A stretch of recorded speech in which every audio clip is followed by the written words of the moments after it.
Fabien, alors je rebondis sur ce que disait Emmanuel. Vous aussi, vous êtes rentré dans une logique très orientée sur la valeur pour être moins concentré sur les perpétuelles stratégies d'acquisition. Absolument.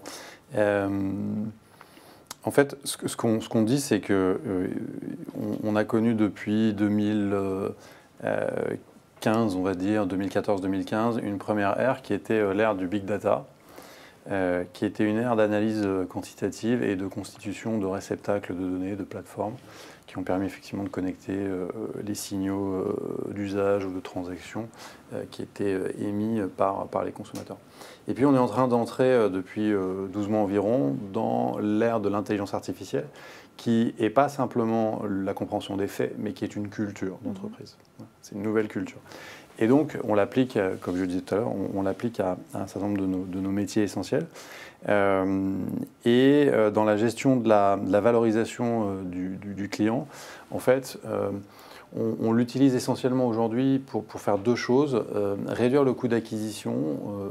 On a mis en place des bibliothèques d'algorithmes qui nous permettent de réduire notre cost of sale, donc le coût marketing rapporté au chiffre d'affaires en fonction des différents canaux, notamment des canaux d'affiliation, des canaux de search.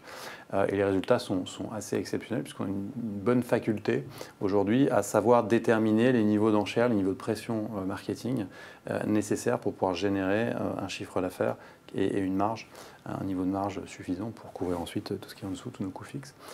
Donc ça, c'est un élément important.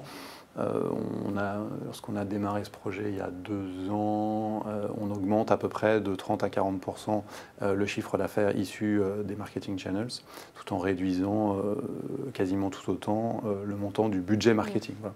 Donc ça laisse la faculté de réallouer ces ressources à un deuxième modèle qui était globalement pas le cœur de la promesse de beaucoup d'e-commerçants. La majorité des commerçants dans le monde se sont développés sur de l'acquisition perpétuelle. On est en train de basculer progressivement. Nous, Rakuten est reconnu dans un certain nombre de pays du monde pour son membership programme et pour les Rakuten Super Points qui sont presque une crypto-monnaie qui anime cette fidélisation. On a lancé ce programme en France et il y a 2 ans, on a un peu plus d'1 million de membres aujourd'hui. Ça représente 50% de notre volume d'affaires et à peu près 40% de nos clients au mois de mai.